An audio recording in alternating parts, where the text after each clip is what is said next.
All right, let's dive in. Today, we're going to pull apart a Bitcoin transaction and see what is actually going on under the hood when you hit that send button. It's probably not what you think. So we're going to start with the most basic concept, and then we'll build up from there. Because you're got to see that what looks like a simple payment is actually part of a way more flexible and honestly fascinating system. So let's just start with the most fundamental question, right?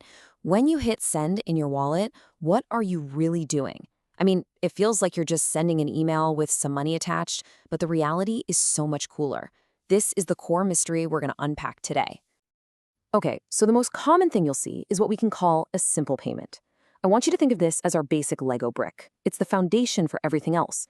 You've got one source of funds, that's the input, and then usually two destinations, the outputs.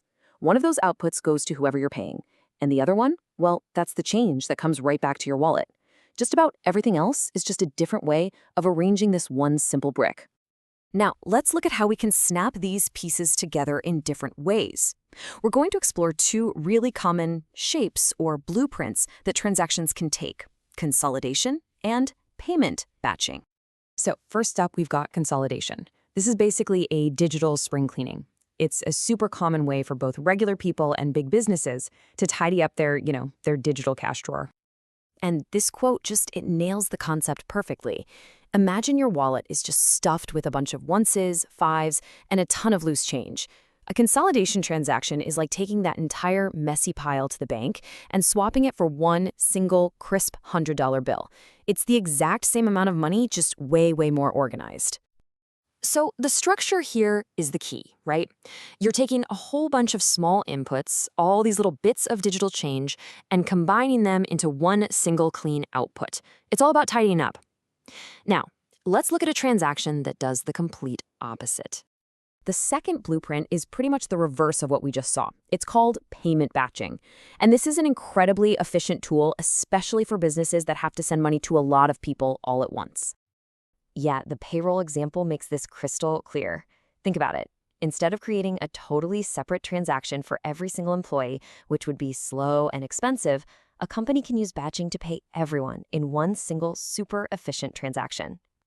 So, its structure is the total mirror image of consolidation. You've got one big payment source, let's say the company's payroll account, and that one input gets split up into tons of different outputs, each one going to a different employee. It's one to many instead of many to one. Simple as that. Okay, so we know what these different transaction shapes look like, but how are they actually built? I mean, who decides whether to do a consolidation or a batch payment? Well, this is where your wallet software does all the heavy lifting for you. Your part in all this is actually incredibly simple. You only need to tell your wallet three things. 1, where's the money going? 2, how much are you sending? And 3, what fee are you willing to pay to get it there? That's it. Your wallet app handles all the complicated stuff, like picking which of your digital coins to use and creating all the right outputs, totally behind the scenes. And here's the part that really blows a lot of people's minds. Your wallet does not need to be connected to the internet to build a transaction. Nope. It can put the whole thing together, signed and ready to go, while being completely offline. This analogy really makes it all click. Building a transaction is just like writing a paper check. You can sit at your kitchen table, totally disconnected from any bank, and fill out who you're paying, the amount, and sign your name. The transaction itself is just data. It only becomes real when you broadcast it to the network. Just like a check doesn't really matter until you actually put it in the mail and send it to the bank. Okay, so we've looked at the different shapes, and we've got a handle on how they're built. But why does any of this matter? What's the big takeaway from all this? So here it is. This is the crucial idea. A Bitcoin transaction isn't just sending money. It's more like you're writing a tiny custom-built computer program. It's a very precise set of instructions that says, take these specific funds from over here and redirect them to these new destinations over there. It's that programmability, that flexibility, that makes things like consolidation and batching even possible. And that really brings us to the final thought I want to leave you with. If a financial transaction is really just a piece of data, a set of instructions that you can build with all this flexibility, totally offline, what does that imply?